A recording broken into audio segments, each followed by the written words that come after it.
اور نماز کے جہاں اور بہت سارے فوائد ہیں وہاں یہ بھی ارشاد فرمایا کہ ان الصلاۃ تنہا عن الفحشاء والمنکر، فرمایا بے شک نماز منع کرتی ہے بے حیائی سے اور برے کاموں سے۔ نبی رحمت علیہ السلام کی خدمت میں عرض کیا گیا تھا کہ یا رسول اللہ صلی اللہ علیہ وسلم، ایک شخص رات کو نماز پڑھتا ہے پر سویرے چوری بھی کرتا ہے۔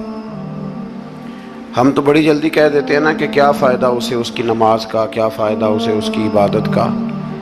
حضور صلی اللہ علیہ وسلم کی جب بارگاہ میں یہ سوال پوچھا گیا کہ حضور رات کو عبادت بھی ٹھیک کرتا ہے اور سویرے چوری بھی کرتا ہے تو حکم کیا ہے، تو حضور علیہ السلام نے فرمایا اگر وہ پابندی سے نماز پڑھتا رہا نا تو اس کی نماز اس سے چوری چھڑوا دے گی،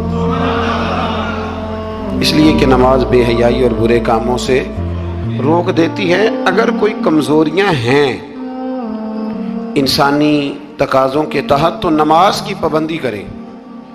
اگر آپ نماز کے پابند ہو گئے نا، کچھ وقت لگے گا تو پھر وہ بھی ساری کمزوریاں اللہ دور فرما دے گا۔ شرط یہ ہے کہ اس کو پابندی کے ساتھ پڑھتے رہیں۔ کچھ دوست کہتے ہیں نماز میں دل نہیں لگتا، تو میں نے کہا نہ بھی لگے تو پھر بھی پڑھیں۔ تو میرا سوال یہ ہے کہ ایک آدمی بالکل فارغ ہے، سوائے نماز کے، عبادت کے، سونے کھانے کے اسے کوئی کام نہیں، اور ایک شخص بیچارہ مزدور ہے، وہ ریڑھی لگاتا ہے، مثال دینے لگا ہوں، وہ ریڑھی لگاتا ہے، اس کے پاس دکان بھی نہیں ہے کہ وہ شٹر نیچے کرے یا تالا لگا کے چلا جائے۔ اب وہ نہ کسی کو کہہ کے آیا کہ یار ذرا 10 منٹ ٹھہرنا میں نماز پڑھ کے آیا، تو وہ چلا گیا۔ وہ بڑا بے چین ہے کہ میری پیچھے ریڑھی بھی ہے، وہ بندہ جلد باز نہ ہو جائے، وہ نکل نہ جائے، وہ میری تھوڑا سا میرا راس ہے، 2-4 ہزار کا مال ہے، غریب آدمی۔ نماز بھی اس نے پڑھی، توجہ اس کی پیچھے لگی رہی۔ ایک بالکل فارغ تھا، کوئی مجبوری نہیں تھی، اس نے بھی نماز پڑھی۔ آپ یہ بتائیے کہ زیادہ ہمت کس نے کی؟ اس کا تو دل ہی نہیں لگا نماز میں، ریڑھی کی فکر تھی، لیکن ہمت زیادہ اس نے کی، اس لیے کہ اس کی مجبوری ہے، اس کے لیے آزمائش پیچھے کھڑی ہے، تیار ہے۔ دوائی کھانے میں دل لگتا ہے؟ کیوں کہتے ہو دل ہی نہیں لگ رہا آپ کا؟ خدا نہ خواستہ خاکم بدن، اللہ ہم سب کو معاف فرمائے، اگر بچے کو آپریشن کرانا پڑ جائے تو دل کرتا ہے؟ کیوں کراتے ہو؟ اس کے لیے ضروری ہے۔ تو بھائی یہ فلسفہ ہی غلط ہے کہ میرا دل نہیں لگتا تھا تو میں نے چھوڑ دی۔ دل تو کئی دفعہ انسان کا دکان پہ بھی نہیں لگتا، بیچ دو گے؟ نہیں دل کرتا کام پہ جانے کو تو ریزائن کر دو گے؟ تو یہ تو بالکل سرے سے بات ہی بڑی عجیب ہے۔ ہاں دل لگنا چاہیے، نماز سے دلچسپی ہونی، لیکن نہ بھی لگے تو ہم کو دل کے لیے نماز نہیں پڑھ رہے، رب کے لیے نماز پڑھ رہے ہیں۔ ہاں یہ بات سمجھ لیں، نماز دل کے لیے نہیں، نماز وہ دیکھیں نا، ایک صاحب کہتے ہیں جی میں 5 نمازیں پڑھتا ہوں تو روزی میں برکت پھر نہیں ہوتی، تو میں کہتا ہوں وہ عبادت کرتے ہو کہ تجارت کرتے ہو؟ پیسے کمانے گئے تھے؟ پیسے کمانے گئے تھے کہ نماز پڑھنے گئے تھے؟ تو نماز آپ کو بے حیائی اور برے کام سے روک دے گی، پر شرط یہ ہے کہ نماز کی پابندی کریں اور بر وقت پڑھیں اور تھوڑی صحیح کر کے پڑھیں۔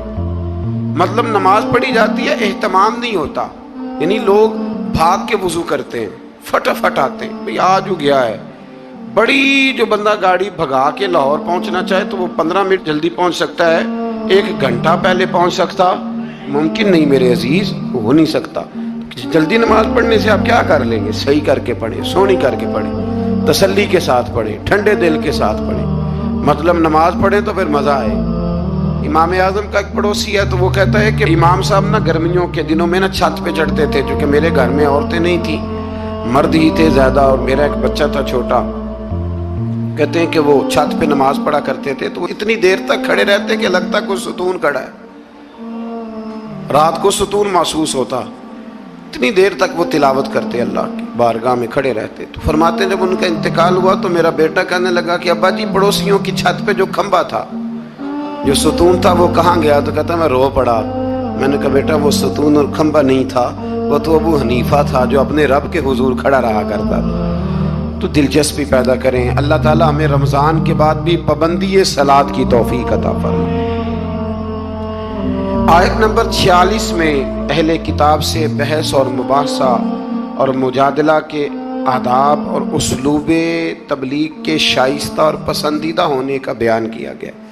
जब आप तबलीग करें तो आपके जुमले बड़े शुस्ता होने चाहिए, साफ सुथरी बात आप करें। कुरान मजीद ने कहा ना, उदू इला सबील रब्बिका बिल हिकमा वल मौइज़तिल हसना, लोगों को अल्लाह की तरफ बुलाओ तो खूबसूरत नसीहत के साथ, हिकमत के साथ और अच्छे अंदाज में। अब तो अल्लाह ताला माफ़ करे, कभी कभी सोच में पड़ जाते हैं कि ये मतलब क्या हो रहा है। यानी अब मौलवी के नाम के नीचे लिखा है फनी मौलवी, मौलवी के नाम के नीचे लिखा है और उसको देखने वालों की तादाद लाखों में होती है, कहते हैं ये मौलवी फनी है। भाई आप थोड़ा समझें, मस्जिद में तो जो आदमी ज्यादा हंसता है उसकी कब्र में अंधेरा होता है। आप ये क्या कर रहे हैं? हाँ, कोई बात ऐसी आ जाती थी तो अल्लाह के नबी भी मस्जिद में मुस्कुराते थे, हुजूर भी मुस्कुराते थे, सहाबा भी मुस्कुराते थे। और सहाबा कहते हैं हुजूर जब मुस्कुराते थे तो दांतों से नूर निकलता था, मस्जिद नबी की दीवारें भी चमक उठती थी। लेकिन ये मतलब मौलवी को इसलिए बुलाना कि वो लतीफे सुनाएगा, वो तंज़ो मिज़ाह की बात करेगा। तो आपने क्या फ़र्क रखा मस्जिद में, अल्लाह के घर में और दीगर जगहों पे? आप ज़रा समझिए इस बात कि वही बात जो कुरान ने कही कि लोगों ने दीन को खेल तमाशा बना लिया है, माअज़ल्लाह, लोगों ने खेल तमाशा समझ लिया है। तो किस तरफ मतलब कौम लग गई है और बड़ा बड़ा उरूज है और बड़ी बड़ी बातें हैं। बीच में है क्या कि लतीफ़े सुनाए जा रहे हैं और दास्तान सराई हो रही है और कहानियाँ हो रही, और कौम है कि वो उस पर लगी हुई अच्छी नसीहत, खूबसूरत जुमले। मेरे रसूल करीम अलैहिस्सलाम के गुलाम कहते हैं हुजूर जन्नत का जिक्र करते थे तो यूँ लगता था हम जन्नत की सैर कर रहे हैं। हुजूर दोज़ख की बात करते तो हमारे खौफ से रोंगटे खड़े हो जाते, और हुजूर क़यामत का जिक्र करते तो यूँ लगता कि निकल के बाहर जाएंगे तो क़यामत आ जाएगी। ये अंदाज था हुजूर का बात करने का। तो लिहाजा बड़ी शुस्ता, बड़ी साफ सुथरी और बड़ी मीठी और बड़ी ठंडी बात करें। दीन की बात जब आप करें तो फिर उसमें हुस्न छलके। आम आदमी और दीनदार आदमी के लबो लहजे में फर्क होना चाहिए, उसे समझना चाहिए। अल्लाह तौफीक अता फरमाए। रसूलुल्लाह सल्लल्लाहु अलैहि वसल्लम की सिफात में से एक सिफत नबी उम्मी होना भी है। उम्मी का माना आला हज़रत ने फरमाया बेपढ़ा हुआ, जिसने दुनिया में किसी से पढ़ा ना हो, यानी आपने रस्मी तौर पर लिखना पढ़ना नहीं सीखा। इसमें भी अल्लाह ताला की बेपनाह हिकमत है कि हुजूर ने दुनिया में आके पढ़ना लिखना नहीं सीखा। आयत नंबर 48 में फरमाया कि आप नुज़ूल कुरान से पहले कोई किताब नहीं पढ़ते थे। ये बड़ी अनोखी बात का जरा समझिए, ये भी मेरे नबी की शान है। हुजूर ने कुरान के नाजिल होने से पहले रब फरमाता है कोई किताब पढ़ी ही नहीं, कोई किताब हुजूर ने पढ़ी नहीं। लेकिन हुजूर तौरात की बातें भी बताते थे, इंजील और ज़बूर की बातें भी बताते थे, वो नहीं पढ़ा हुजूर ने। और ना ही नबी पाक अलैहिस्सलाम दाएं हाथ से लिखते थे, लेकिन हुजूर का लिखना बहरहाल साबित है।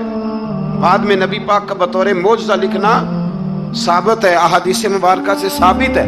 लेकिन हुजूर अलैहिस्सलाम ने ना कोई किताब पढ़ी, ना दुनिया में हुजूर किसी के शागिर्द हुए। अर्रहमान अल्लमल कुरान, रहमान फरमाता है मैंने खुद उन्हें कुरान सिखाया है। हुजूर ने अपने रब से सीखा, डायरेक्ट अल्लाह के शागिर्द है मेरे नबी करीम। और या अल्लाह क्या सिखाया और क्या सीखा? तो फरमाया वअल्लमका मा लम तकुन तअलम, महबूब जो नहीं जानते थे रब ने सारा ही सिखा दिया है। लोग पूछते हैं आपके उस्ताद का नाम क्या है? लेकिन जितना बड़ा उस्ताद हो शागिर्द का इल्म भी उतना बड़ा होता है। तो नबी पाक ने अल्लाह से सीखा है। अब आप अंदाजा कर लें कि अल्लाह ने क्या क्या इल्म मेरे रसूल को सिखाया है। तो नबी उम्मी का माना है बेपढ़ा हुआ। आयत नंबर 50 से कुफार के मोजज़े की फरमाइश के जवाब में फरमाया कि कुरान मजीद से बढ़कर मोजज़ा और क्या हो सकता है, इसके अलावा क्या मोजज़ा मांगते हो, ये बहुत बड़ा मोजज़ा है। आज़ाब के मुतालबे पे फरमाया कि इसका एक वक्त मुकर्रर है, वो वक्त पे आएगा, किसी के कहने पर नहीं आएगा। आयत नंबर 56 में मोमिन बंदों को फरमाया जा रहा है कि जिस सर ज़मीन पर अल्लाह तबारक व तआला की रज़ा के मुताबिक ज़िंदगी गुजारना मुश्किल हो तो अल्लाह ताला की इबादत की खातिर वहाँ से ऐसी सरज़मीन की तरफ हिजरत कर जाओ जहाँ तुम बेखौफ व ख़तर अपने रब की बंदगी कर सको। हिजरत करने का हुक्म दे दिया अगर कहीं खुल के इबादत करने का मौका मुयस्सर ना हो। मेरा ख्याल है कि दुनिया में शायद ही कोई ऐसा खिता हो जहाँ खुल कर इबादत करने का मौका मुयस्सर। मैंने बरतानिया में एक मदीना मस्जिद देखी, बहुत बड़ी वसी मस्जिद।